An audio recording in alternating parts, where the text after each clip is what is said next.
Hello, everybody, and welcome to the book club. My name is Thinumzi, your host for the hour, and today I'm not alone. I have Lauren Beukes joining us in today's episode. Hi, Lauren. How are you? Hey, Thinumzi, I'm good. I believe our weather's about the same between Joburg, winter and London summer. I think it's identical. Terrible, terrible weather. Yes, we are in Port Elizabeth, though. Oh, Um, sorry. but the weather is a bit the same in South Africa right now. Yeah. But we do have a bit of a sun today, so we're really enjoying that. How are you doing That's great. today?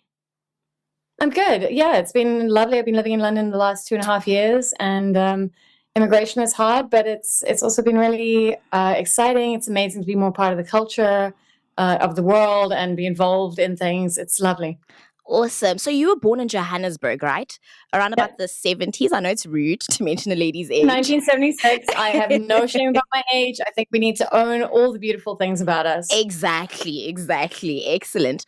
So tell me, what inspired the work that you do, and how did you get into writing work that's so futuristic and speaks to such a mass and diverse audience? So, I've wanted to be a writer since I was 5, and I found out that you could get paid to make up stories. And I was like, well, sign me up. That sounds amazing. I didn't realize how lonely and hard that would be sitting behind my keyboard for hours and hours and hours, stuck in my head with imaginary people. Don't know if it's the best thing for your mental health, but I do try to have a really good life outside of that as well. But I think, storytelling is such a powerful way of understanding who we are in the world. And I love using high concepts, whether that's a time traveling serial killer in The Shining Girls, to talk about violence against women. Or, Afterland is a world without men, but it's also a place where, it turns out women can be pretty awful too, especially when we're still operating within patriarchal structures that are going to continue even after the men are dead. And my new novel, Bridge, is about a mom who has died and her daughter is trying to find her in the multiverse. And it's about grief, but it's also about found friendships. It's about who we choose to be in the world. And I think using allegory and these kind of really big ideas is a way of exploring essentially what the human condition is, and how to be a person. It's a really fun way for me to kind of dig deep into that. And I could do straight literary novels, but I'm like, it's a bit boring. That's true. So I first came across your work in Afterland, and then later on, I stumbled upon Shining Girls, which for me is very thriller and very science fiction orientated. So I'm glad that you touched on it a bit, as to how you describe your writing style. Could you share with us how do you build the world and the plot around the books that you write? So I think people have a very distinct idea of what sci-fi is, and a lot of people think of aliens. So I don't like to use that term to describe my work. I think more kind of high concept thrillers where I'm using these big ideas to kind of explore who we are in the world. Whether that's time travel or the multiverse or, a world without men, or in Zoo City, which I think is my favorite of my books. What happens if criminals have magical animals, and what does that mean?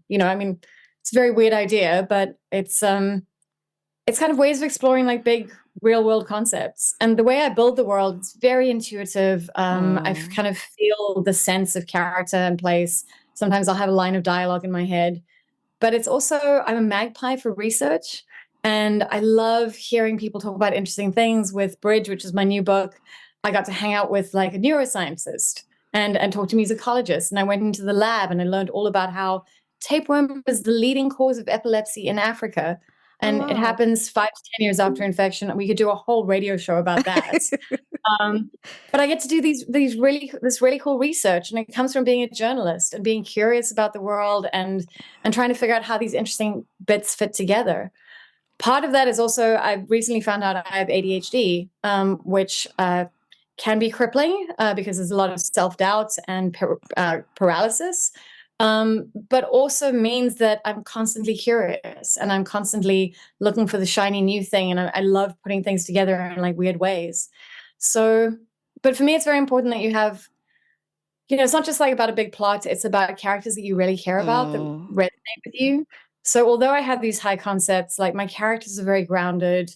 The rest of the world is very grounded. I try to make it feel as real as possible and for you to really care and feel about these people.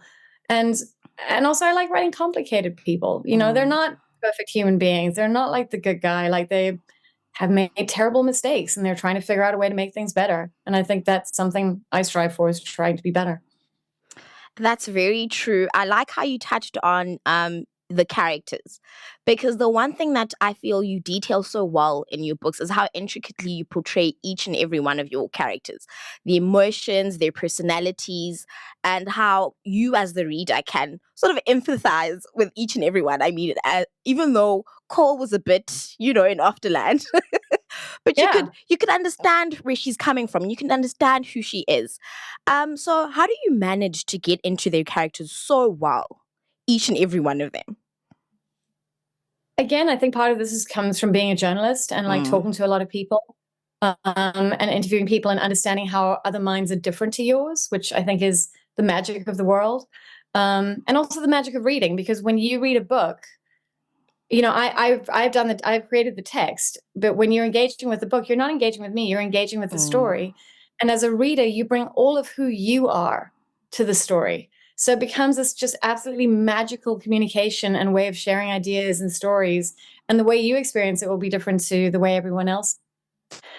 Um, Characters, what I try and do is, like even like the most evil bad guys, I will try and take something inside me. And so I'll take a seed of something inside me and I'll grow it into this of this character. And that's not to say that I am every character, but there is a tiny recognizable part of me in each of those things, even if they're like just absolutely malevolent, like jerks and are the worst people on earth. Like, I think we all have the capacity to be the worst people on earth inside us. So it's kind of taking that and trying to take the complexities and thinking about who this person is and how they're going to respond. And it's always quite fun for me, like, when you're kind of like yelling at the character where you're like, oh God, you're making such a terrible mistake. What are you thinking? But you have to let them run with it because that's who they are. And I think that's so important for the way they interact with the story. You can't make them do something to fit the story. You have to kind of let them play out, which is not to say mm. that they are alive or I'm possessed or anything like that. It's just really thinking about who this person is and what they need. I got some great writing advice recently. I did a very fun theater workshop in Bristol, and it was so great because the woman who was running it kept making us ask our characters why. So it Mm. was like, what does this character want? Okay, now write because, and write a sentence, and write because again, and write another sentence. And you have to do it 10 times. So, she wants to solve this murder. Why? Well, because like she's personally involved with this person. And why? Because she betrayed them once upon a time and feels really bad about that. Why? And it got me so deep into the character. It was wonderful. So if you're writing, highly recommend just doing motivation and then 10 lines of because. It was one of the best, most deep writing exercises I've done. I think you do an excellent job in portraying each and every character. Thank you so much for the work Thank that you. you do. So your latest offering you've mentioned, Bridged. So for someone who's never come across your work, how would you describe the new book? So the new book is about a young woman whose mother has just died. Her name is Bridge or Bridget. Her mom was like this neuroscientist. She was very complicated, quite a difficult woman, but she also left behind this weird artifact, which lets you change realities. And Bridge remembers this from when she was a kid, and her mom used this on her, which is questionable. Um, and she's like, but it's not real. It was like a delusion, but it turns out it is real. And suddenly she can access all these other lives that she might have lived. And in one of them, her mom might be alive and she might be able to get the answers that she needs or some kind of closure.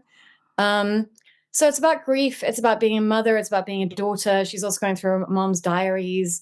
Her non-binary best friend, Dom, is like one of my favorite characters that I've ever written, who's just kind of trying to guide her to a better place because she's being a real jerk about like exploring these other realities, but also has their own complicated past.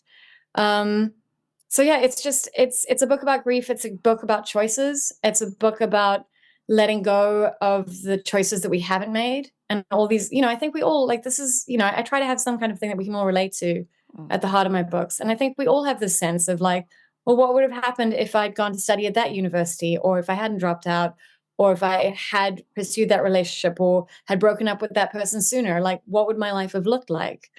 And and we can also be paralyzed by that. And that's very much where Bridge is. She's paralyzed by all these realities and all these lies that she could have lived and who is she supposed to be? And I think we have to make a choice about who we are. And we have to make a choice about who we want to be and our lives as much as we can. Of course, there are circumstances, but we choose who we are in those moments and how to react. And yeah, so it's kind of a self-defining book, but also it's just a fun adventure. There's someone else who's after the artifact, who's also my favorite villain that I've ever written, because she's a middle-aged lady with a small dog, and no one sees her coming. And she's great. And also she's really complicated, and she has really good reasons for wanting to hunt people down and destroy them for using this thing. And you kind of get where she's coming from, even while you can't really agree with her methodology. So I love the complexities of people. I love the complexities of like all of us in our lives justifying what we do all the time. I'm so excited to get my hands on a copy. I can't wait. It sounds absolutely amazing. So I know every parent never wants to say who their favorite child is, but you did touch on it a bit. So I'd like you to please tell us a bit more about it. Why is that your favorite? So you mentioned... So Zoo City is my favorite. I don't think it's my best, but it is my favorite. It changed my career, but it is a love letter to Johannesburg, where I grew up, and is just, you know, it's kind of punk. It's a little bit rough around the edges because I was still developing my voice, but I was so full of like fury. It's very weird. It's really interesting. It's the kind of book only I would have written. And it's just a very strange, interesting book. I think Thinumzi is a very interesting character. So it's a young woman. She's committed a terrible crime, which means she has a magical animal attached itself to her. And she's trying to make things right. She's trying to live with the things that have been done to her, but also the things that she's done.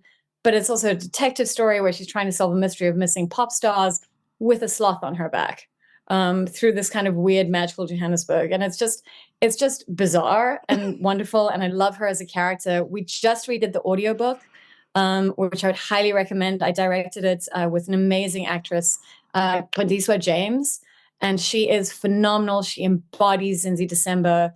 She gets all the humor. She does all the voices. You know, if you like audiobooks, I would highly recommend going to go check out the audiobook of Zoo City. I mean, you can read the paper version as well, but Glendiswa is just incredible. And where can we find that audiobook? So it's on Spotify Premium, but you should be able to buy it from anywhere. You like Audible should have it. It should be anywhere that you can buy a normal audiobook.